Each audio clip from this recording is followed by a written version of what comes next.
سے سوال یہ کیا گیا کیا تم کو ہے قبول علی ولی اللہ؟ میں نے کیا اقرار اور دل شاد ہوا تھا، ہونٹوں سے میرے بس یہی آتی تھی ایک صدا، اور آج بھی زبان کے ساتھ دل ہے بولتا ہے فخر مجھ کو، بس یہی میں ہوں تیرا شیعہ۔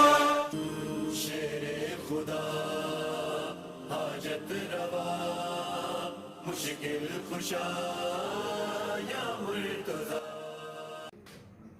ناظرین کرام، سلام علیکم ورحمۃ اللہ وبرکاتہ۔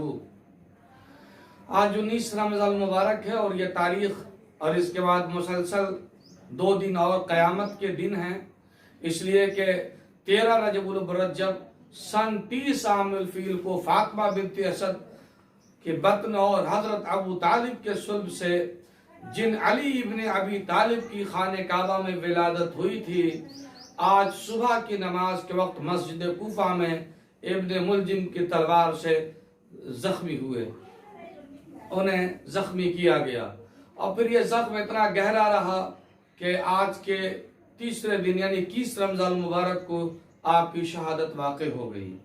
میرے دوستوں اور میرے عزیزوں، حضرت علی کی شخصیت بڑی عظیم شخصیت ہے، ہر اعتبار سے عظیم ہے۔ وہ رشتوں کے اعتبار سے رسول کے بھائی بھی ہیں، رسول کے داماد بھی ہیں، اور رسول کی بیٹی حضرت فاطمہ زہرا کے شوہر بھی ہیں۔ حسنین جو جوانان جنت کے سردار ہیں، آپ ان کے والد بھی ہیں۔ اس کے علاوہ جن کی دولت نے اسلام کو پروان چڑھایا، آپ جناب خدیجہ کے داماد ہیں۔ میرے دوستو، تو بڑی عظیم شخصیت ہے، اور سب سے بڑی آپ کی عظمت یہ ہے کہ آپ کی پرورش خود حضور صلی اللہ علیہ وسلم نے کیا۔ آپ حضور صلی اللہ علیہ وسلم کی گود میں پرورش پائے، کیوں؟ اس لیے کہ حضور صلی اللہ علیہ وسلم کی پرورش حضرت ابو طالب اور فاطمہ بنت اسد نے کیا تھا۔ حضرت ابو طالب یعنی حضرت علی کی والدہ ماجدہ نے، والد ماجد، اور فاطمہ بنت اسد آپ کی والدہ نے حضور صلی اللہ علیہ وسلم کی پرورش کیا، چونکہ آپ کی ماں اور آپ کے ماں اور باپ دونوں بچپن ہی میں فوت ہو چکے تھے، یہاں تک کہ آپ حضرت ابو طالب کے گھر میں ہی رہتے تھے، اور حضرت ابو طالب نے مربی ہونے کا اس طرح حق ادا کیا کہ اکثر ایسا ہوتا تھا کہ رات میں کفار آپ کو نقصان نہ پہنچائے، اس اندیشے سے آپ کے بستر پر علی کو سلا دیتے تھے اور علی کے بستر پر آپ کو سلاتے تھے۔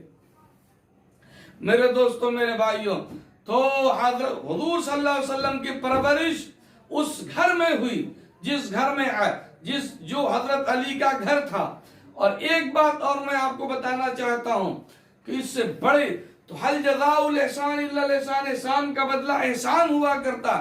شاید یہ وجہ ہے کہ جس طرح حضور صلی اللہ علیہ وسلم نے حضرت علی کی پرورش کیا، حضور صلی اللہ علیہ وسلم کی پرورش حضرت ابو طالب نے کیا، اسی طرح حضور صلی اللہ علیہ وسلم نے حضرت علی کی پرورش کا ذمہ اپنے ذمے لیا، اور اس طرح پرورش کیا جیسے پرورش کرنے کا حق تھا۔ تو حضرت علی کی عظمت یہ ہے کہ یہ صرف صحابی نہیں ہیں، صحابی اور اہل بیت اور رشتہ دار میں بہت فرق ہوتا ہے۔ میرے دوستوں، صحابی جو کلمہ پڑھ کے مسلمان ہونا اور ہے، اور رسول کے زانو پر کھیل کر جوان ہونا اور ہے۔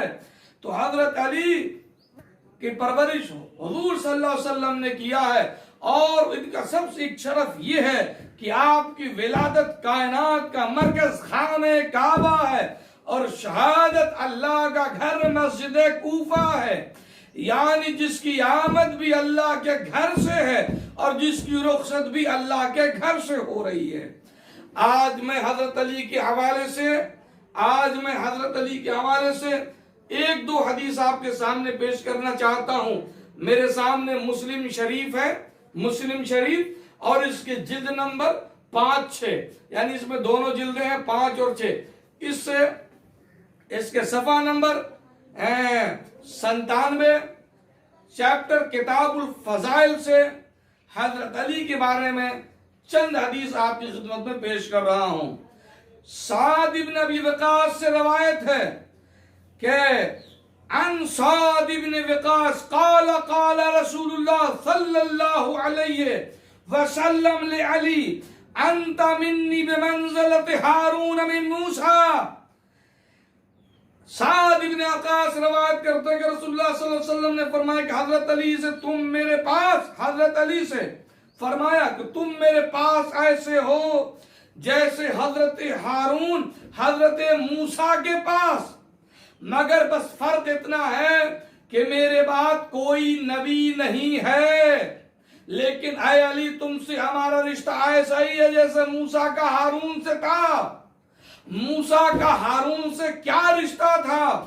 اس کے لیے آپ قرآن کا سورہ طٰہٰ پڑھیے تو بات سمجھ میں آ جائے گی کہ حضرت موسیٰ کا ہارون سے کیا رشتہ تھا.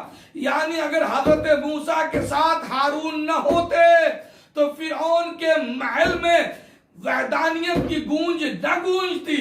قرآن کا سورہ تھا رب اشرح لی صدری ویسر لی امری واحلل عقدۃ من لسانی یفقہوا قولی. اور اے اللہ تو میرے بھائی ہارون کو میرا وزیر بنا دے جو میرے اہل سے ہیں. بس سعید نے کہا میں نے چاہا کہ یہ حدیث خود سعد سے سن لوں، چونکہ اس حدیث کے راوی سعد ہیں، ابتدائی راوی سعد سے سن لوں. تو میں سعد سے ملا جو عامر نے حدیث بیان کی تھی ان کو سنائی. تو سعد نے کہا فلقیت سعدا وحدثته بما حدثني به عامر فقال انا سمعت قلت. سعد سے ملا اور جو عامر نے حدیث بیان کی تھی وہ ان کو سنائی. سعد نے کہا میں نے یہ حدیث سنی ہے. میں نے کہا تم نے سنی ہے؟ انہوں نے انگلیاں اپنے دونوں کانوں پر رکھی اور کہا جو نہ سنی ہو تو میرے کان بہرے ہو جائیں. یعنی یہ اتنی مستند حدیث ہے کہ صحابی کہہ رہے ہیں کہ اگر میں اس حدیث کو نہ سنا ہوں اور اس کے بعد بیان کر رہا ہوں تو اللہ میرے کان کو بہرا کر دے. میں نے یہ حدیث سنی ہے کہ حضور صلی اللہ علیہ وسلم نے فرمایا اے علی تمہارا مقام ویسا ہی ہے میرے نزدیک جیسے موسیٰ کے نزدیک ہارون کا تھا.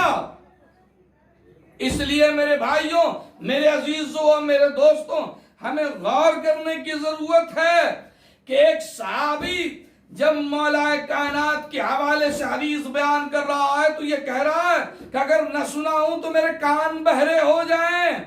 یعنی وہ یقین دلانا چاہ رہا ہے کہ تم جان لو علی کی فضیلت کو.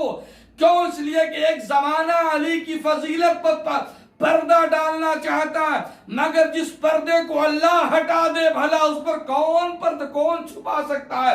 جسے اللہ بلند کر دے اسے کون پست کر سکتا ہے؟ وآخر دعوانا الحمدللہ.